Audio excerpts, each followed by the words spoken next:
আপনি এইগুলোই হচ্ছে আগে একবার শুনেই গেলাম।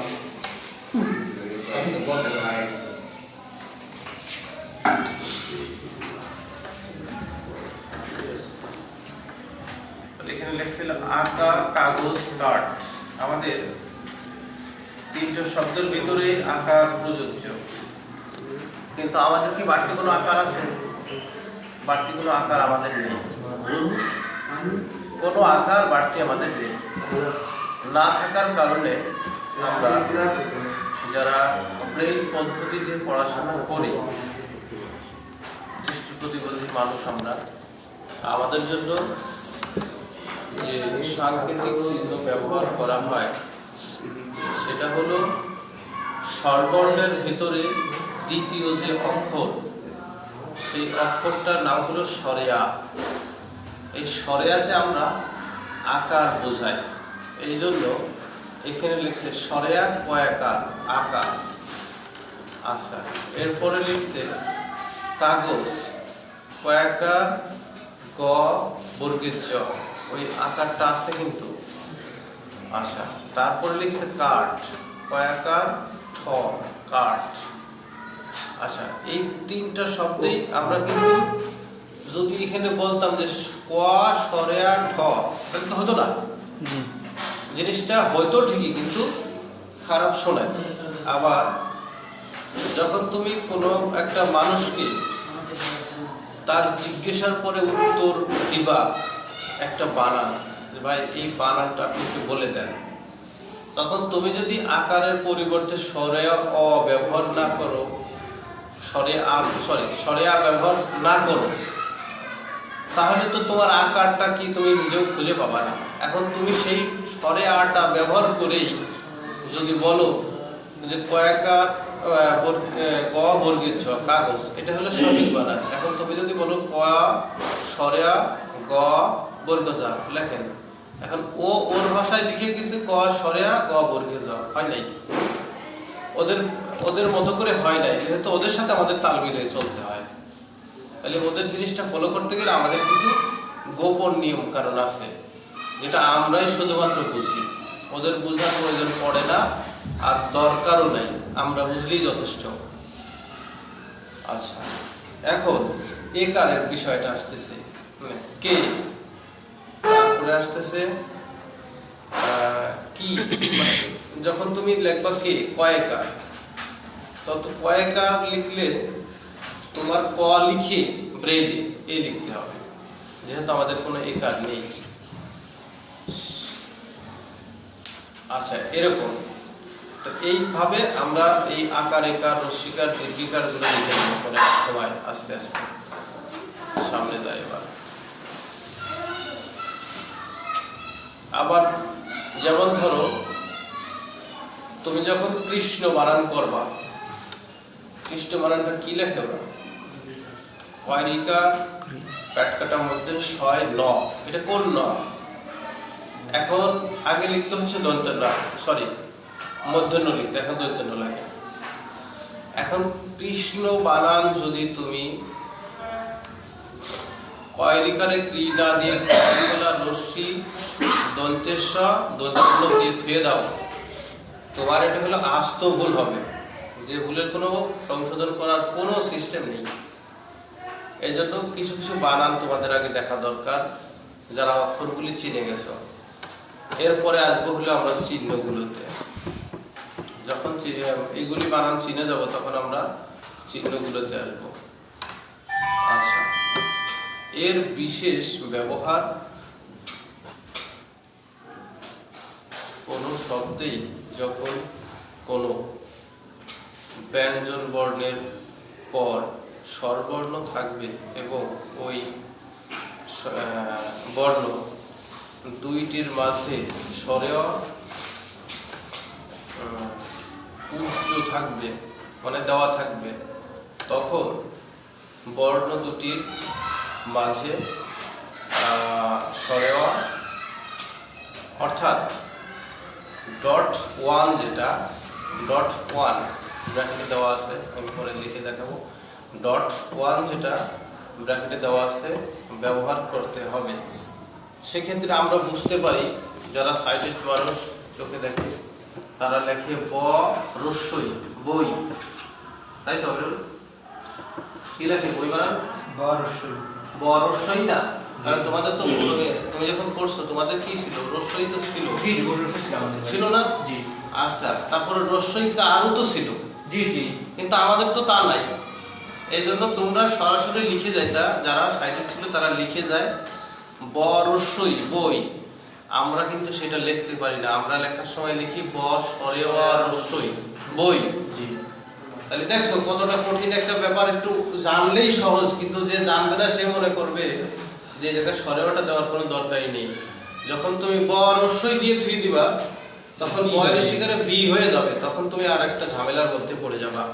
তখন তোমার বানানের সঠিক অর্থও হবে না, সঠিক বানানটা যখন তুমি বুঝতেও পারবে না তখন তোমার মাথায় ঢুকবে না। এটি হলো মূল বিষয়। ব্রেইল পদ্ধতি পড়ার ভিতরে কিছু কিছু টেকনিক আছে, যে টেকনিকগুলো আসলে অবলম্বন না করলে ব্রেইল পড়া যায় না। আমার এটা তো মাথায় আসে না, এটা কীভাবে সম্ভব? মানে রস্যই থাকলো কিন্তু মানে বই হলো কীভাবে? এখানে ব সরে রস্যই আছে না, এই ক্ষেত্রে বই ওরা আমাদের ধরে নিতে হবে। এই আমাদের চিন্তা শক্তিটা বেশি থাকতে হবে, এখানে চিন্তা শক্তিটাকে আমাদের কাজে লাগাতে হবে, নাহলে তো ব্রেইল পড়া যাবে না। সাধারণ শব্দগুলো আমরা সঠিকভাবে পড়ে ফেলতে পারি, ঠিক আছে? যে শব্দগুলো যেমন আমার, প্রথমে লিখছি সরেয়া, পরে তারপর লিখছি ম, তারপরে লিখছি সরেয়া, তারপরে লিখছি র, কিন্তু আমরা বলার সময় আবার বলতেছি কোনটা? সরেয়া ময়াকার র। আকারটা কোথায় পেলাম? আকারটা নিজের মনের থেকে বানায় নিয়ে আসলাম। কেন বানায় নিয়ে আসার একমাত্র কারণ হলো আমাদের আকারটা নেই, যার কারণে আমরা সরেয়ারই আকার ধরি, রস্যইরই রস্যিকার ধরি, দীর্ঘইরই দীর্ঘিকার ধরি, আবার দীর্ঘ রস্যকে রস্যকার, দীর্ঘরে দীর্ঘকার, রি রে রিকার, এতে একার, ওইতে ওইকার, ওতে ও, ওতে ওকার, ওতে ওকার ধরি। তাহলে এই যে একটা 10টা মানে স্বরবর্ণের ভিতরে, অর্থাৎ সরোয়াবাদ এখানে আসতেছে, যে 10টা স্বরবর্ণের ভিতরে আমরা যেরকম 10টা অক্ষরও পেলাম তেমনি 10টা আকারও পেয়ে গেলাম বাড়তি। তাহলে তোমার মাথার ভিতরে দ্বিতীয় নম্বর চিন্তা হিসেবে থাকবে যে অক্ষরের সাথে আমাদের ওইটা সেকেন্ড পজিশনে যদি কোনো অক্ষর থাকে, অর্থাৎ স্বরবর্ণ থাকে, যেরকম সরেয়া ময়রস্যি, এখানে লিখছে আমি, তাহলে আমি যদি তুমি লেখো তাহলে তুমি এখানে সরেয়া ময়রস্যি, শুধু রস্যি দিয়েই হচ্ছে আমি।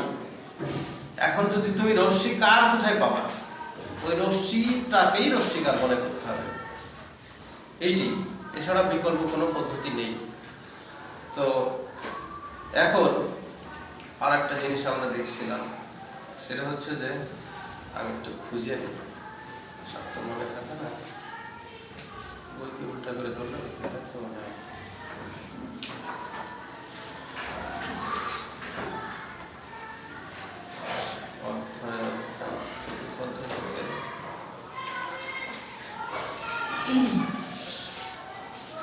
হ্যাঁ পাইছি, কিছু কিছু বিষয় আছে পাইছি। আচ্ছা দেখো, এখানে 4র্থ অধ্যায় শুনলে আরেকটু মাথার ভিতরে খারাপ লাগবে, কিন্তু আস্তে আস্তে খারাপ লাগাটা ঠিক হয়ে যাবে। জ্যোতি বা বিরাম চিহ্ন, চিহ্ন বানানটা কিন্তু খুব একটা সহজ করে দেওয়া নেই। আচ্ছা, কোন লেখা পাঠ করার সময় পাঠকের পক্ষে একটানা পড়ে যাওয়া সম্ভব নয়। আসলে একটানা পড়া তো যায় না, এখানে মাঝে মাঝে নিঃশ্বাস গ্রহণ করতে হয় এবং প্রশ্বাস ত্যাগ করতে হয়। যখন তুমি কোনো বই পড়বা, তোমার বই পড়ার মাঝখানে তোমার মন স্বাধীন, অর্থাৎ যেখানে মন চাচ্ছে সেখানে তুমি থামতেছ, আর যেখানে মন চাচ্ছে সেখান থেকে তুমি পড়াটা শুরু করতেছ। সেই ক্ষেত্রে যেমন ধরো তোমাদের যেটা বলা যায় সেটা হলো কোরআনের ক্ষেত্রেও যেরকম অর্থ সঠিকভাবে তোমরা পাবা না, বাংলার ক্ষেত্রেও পাবা না। তো বাংলার ক্ষেত্রে যখন তুমি অর্থ খুঁজতে যাবা, অর্থাৎ বাংলা, অঙ্ক, ইংরেজি, আরবি যার ক্ষেত্রে অর্থ খুঁজতে যাও, সেই অর্থ খোঁজার আগে তোমার কিছু নিয়ম আছে। যখন তুমি মানে কোথাও লেখা আছে যে আমি ভাত খাই, তখন যদি তুমি লিখে থেমে যাও যে আমি ভাত যোগ খাই, কি যোগ করলে ওর সাথে? খাইটা তো যোগ করার দরকার নেই, কারণ এখানে সন্ধি বাগধারা কারো সমাসের তো দরকার না। তো তোমার এখানে যোগটা আসতেছে কই থেকে? তো তুমি এই জায়গাটা সুন্দর করে, এখানে যেহেতু প্রশ্নবোধক চিহ্ন না, এখানে তোমার কথা তুমি বলতেছো দাড়ি দিয়ে, যে আমি ভাত খাই, কথাটা শেষ এই জায়গায়, মানে খাওয়ার পরে আবার কথা হবে, এখন না, এই পর্যন্তই। তার মধ্যে মাঝখানে আবার অনেক ব্রেক আছে, হয়তো 10 মিনিটও থাকতে পারে, আধা ঘন্টাও থাকতে পারে, সেটা আমার ব্যক্তিগত ব্যাপার। তো সে আমার ব্যক্তিগত ব্যাপারের ক্ষেত্রে আমি এই জায়গায় দাড়ি দিয়ে রাখছি কি কারণে? পরবর্তীতে লাইন যখন শুরু করব আমি আমার ইচ্ছায় শুরু করব। তো সেই ক্ষেত্রে তুমি তোমার অর্থটা ওই জায়গায় খুঁজে পাবা। যেহেতু বলছে ভাত খায়, তার মানে পরেও যাবানোর পর্বে অর্থ ওইটুকু খাওয়া শেষ হলে পরে যাবানোর পর্বে। হ্যাঁ, এখন এই জায়গায় যদি ও বলতো যে আমি ভাত খাই, খাওয়ার পরে তোমার সাথে কথা বলবো, তখন বাক্যটা বড় হয়ে যেত। আর বাক্যটা বড় হয়ে গেলে তখন তোমার মাথায় একটা চিন্তা আসে যে কখন খাওয়া শেষ হবে, তার মানে কতক্ষণ অপেক্ষা করা লাগবে। একটা ঝামেলার ব্যাপার, তোমাকে অপেক্ষায় রাখতো। অর্থটা তোমার মাথার ভিতরে নানাভাবে ঘোরপাক খাইতো যে আসলে কি করলাম, কি করা যায়, কোন সময় শেষ হবে। কিন্তু ও যখন বলে দিছে যে আমি ভাত খাই, তখন তারপর আর তোমার কোনো কথা নাই।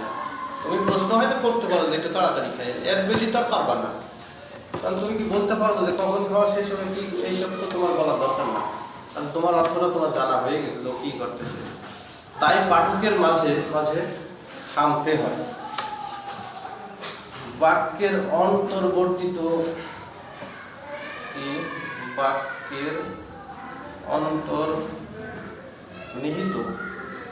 সত্যের ভাব উদ্ভাবনের জন্য এই থামা মাঝে মাঝে দীর্ঘ বা আচ্ছা, কোন একটা বাক্যের শেষ করার সময় যে বাক্য দ্বারা তুমি অর্থ বুঝবা, সেই বাক্য শেষ করার সময় যে বাক্য দ্বারা তুমি কোনো অর্থ বুঝাবা, সেই বাক্যটা যখন শেষ হয়ে যাবে তখন তোমার থামতে হবে।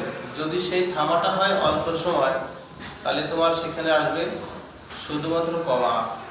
আর যদি সেই মানে থামাটা মোটামুটি সময় হয়, সেখানে তোমার 2টা ড্যাশ থাকবে হালকা। আচ্ছা, তারপরে যদি সেই বাক্য দ্বারা তোমার অর্থ এবং বাক্যও শেষ হয়ে যায়, তাহলে সেখানে আসবে তোমার দাড়ি, এরকম আর কি। হরফ হতে, আচ্ছা, হরফ হতে হয় বা থামতে হয়। পাঠে এভাবে থামার নাম জ্যোতি বা বিরাম। আচ্ছা, এই যে এখানে দাঁড়িয়ে দিচ্ছে। আর এই থামা বা বিরামের জন্য বিভিন্ন নির্দেশক চিহ্ন রয়েছে, যেগুলোকে জ্যোতি বা বিরাম চিহ্ন বলে। সেটা বলছি, বাক্য গঠনের সময় ভাবানুরূপে চিহ্ন, আচ্ছা, ভাবানুরূপে চিহ্নই প্রয়োগ বা বাক্য গঠনের সময় ভাবানুরূপে চিহ্ন দিয়ে প্রয়োগ না করলে সঠিক অর্থ প্রকাশ পায় না। আমার ভাই আসতেছে, কত দূর চলে আসবে, যাও, চলে যাও। সুতরাং কোনো কিছু লিখে প্রকাশ করতে হলে জ্যোতি বা বিরাম চিহ্ন একান্ত প্রয়োজন। এখন তোমার যদি কোনো কিছু লিখে কাউকে এটা বলে, মানে তুমি বলে বুঝাইতে পারতেছো না, যদি তোমাকে সেটা লিখে প্রকাশ করতে হয় যে কোনো অর্থবোধক বিষয়, সে যেটাই হোক না কেন, তাহলে তোমার ওখানে বিরাম চিহ্নটা ব্যবহার করা লাগবেই। না হলে সে অর্থটা মানে বাংলা ভাষায়, অর্থাৎ গ্রামার যেটা বলতেছে, গ্রামারের পরিভাষায় পরিপূর্ণভাবে সেই বাংলা অর্থটা সম্পূর্ণ হবে না। বাংলা ভাষায় ব্যবহৃত জ্যোতি চিহ্নের নাম ব্রেইল লেখার নিয়ম নিম্নরূপ। এই যে এখানে আসছে কমা, এটা আমি আগে বলছি। এটাও যেমন ধরো অল্প সময় অর্থাৎ কিছু সময় থামার জন্য তোমার এখানে বাক্যের মাঝখানে কমা ব্যবহার করতে হবে। যেরকম তুলি দুই হাত করিব না যাক। আচ্ছা, তুলি দুই হাত, অল্প একটু সময় থামতে হবে, এখানে জাস্ট একটা মানে কমা দিলেই যথেষ্ট। করিব না যাক, লাইন শেষ, বাক্য শেষ, অর্থ হয়ে গেছে। কারণ ও হাত তুলে কি করতেছে? মোনাজাত করতেছে, হাত ওর তোলা হয়ে গেছে। আচ্ছা, এখানে ও বলতেছে যে তুলি দুই হাত, হাত তুলছে, করি মোনাজাত, হাত তোলার পরে মোনাজাত শুরু করছে। তার মানে লাইনও শেষ, বাক্য শেষ, অর্থ এই পর্যন্ত। তো কি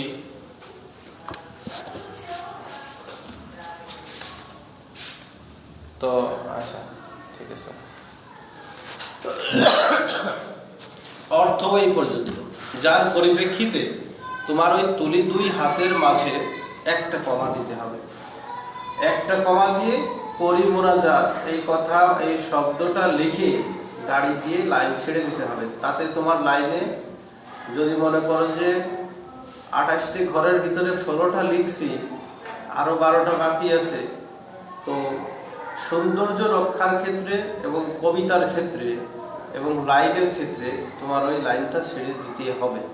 তা না হলে লাইনটা যেমন সুন্দর দেখাবে না, তেমন অর্থ মিলবে না, সেরকম ভাবে সেটা দেখতেও খারাপ দেখাবে। সেমিকোলন বলতে একটা কথা আছে, আমিরুল জি, সেমিকোলন জি আছে। আচ্ছা, দাড়ি আছে, দাড়ি বলতে একটা কথা আছে আমাদের। আচ্ছা, এখানে আছে প্রশ্নবোধক চিহ্ন, হ্যাঁ, আশ্চর্যবোধক চিহ্ন আছে, কোলন আছে, ঠিক আছে, কোলন ড্যাশ, কোলন ড্যাশ, হ্যাঁ, হাইফেন ড্যাশ। আচ্ছা, এরপরে হচ্ছে ড্যাশ, শুধুমাত্র ড্যাশ, আচ্ছা, দ্বিতীয় ড্যাশ। আচ্ছা, তারপরে হচ্ছে বর্ণলোপ চিহ্ন, এরপরে শব্দলোপ চিহ্ন, একক চিহ্ন, দ্বিতীয় উদ্ধৃতি চিহ্ন, ধাতু উদ্ধৃতি চিহ্ন। আচ্ছা, এরপর আসলে বৃত্ত, বন্দি, উদ্ধৃতি চিহ্ন। আচ্ছা, আয়াত, বন্দি, উদ্ধৃতি চিহ্ন।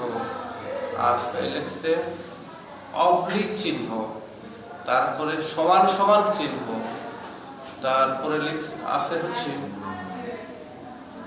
কি লিখছে পূর্ব নৈবৃত্তিক, কি পূর্ব বৃত্তি চিহ্ন, এটা আমি বুঝতেছি না, আমি পরে দেখবো না। তারপর লিখছে বোল্ড চিহ্ন, বোল্ড শুরু ও শেষ চিহ্ন, ইটালিক চিহ্ন। আচ্ছা, এরপর লিখছে আন্ডারলাইন চিহ্ন। আচ্ছা, তারপরে তারকা চিহ্ন, ঠিক আছে। আচ্ছা, সমস্ত এই চিহ্নগুলো। আচ্ছা, আরেকটা আছে সংখ্যা নির্দেশক চিহ্ন। আচ্ছা, গায়ক, যেটা কথা, শব্দ।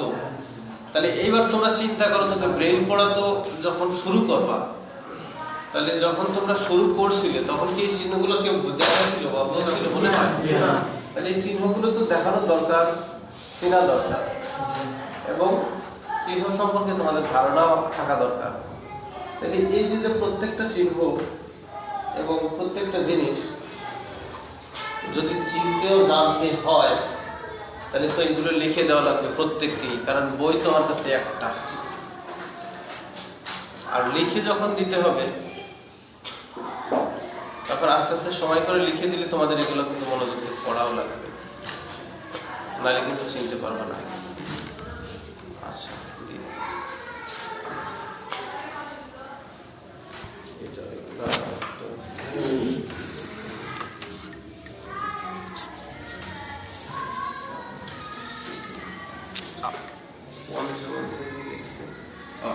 একটা বিষয় একটু বলি। এখানে আছে কবিতা নির্দেশক চিহ্ন। কবিতা লেখার নিয়মাবলী। কোনো ব্যক্তি কবিতা লিখতে চায়, তুফাইল বা এই যে গান টান লিখে, কবিতা লিখে, বা তোমরা যদি কেউ লেখো, সুবর্ণী লেখক আর চেয়ে লেখো, তার মন সাজিয়ে সে যদি কোনো কিছু লিখে চলে যায়, সে লাইন খুঁজে পাবে না, কোথায় থাকতে হবে সেটাও জানলো না। কি এসেছে? আচ্ছা, তো কবিতা নির্দেশক চিহ্ন যেটা, সেটা হলো .13.145.15। আচ্ছা, এরপরে মাঝখানে লাগাইছে ব্র্যাকেটে সরেয়া। আচ্ছা, আমি সব দেখাবো। প্রতিটি মানে শব্দের শেষেই কবিতা চিহ্ন দিয়ে গদ্যের কি লিখছে মতোই, অর্থাৎ গদ্য শব্দের অর্থ কিন্তু গল্প বাংলায়। আচ্ছা, গদ্যের মতোই কবিতা লিখতে হবে, কারণ মন স্বাধীন লিখলে হবে না, এখানে যেভাবে দেওয়া আছে এইভাবে লিখতে হবে। কবিতা শব্দের শেষে বিরাম বা জ্যোতি চিহ্ন থাকলে উক্ত চিহ্নের পরপরই কবিতা চিহ্ন দিতে হবে। তো এরপরে আসবো আমরা ইংরেজিতে পরবর্তীতে, এখন না।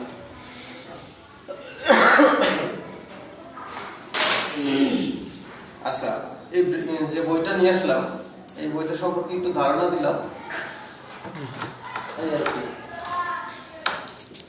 তোমাকে এবছর ছুটির ক্যালেন্ডার দেখছো? দেখো নাই? ছুটির ক্যালেন্ডার একটা আমি অবশ্য পাইছি, 12 থেকে দিছিল।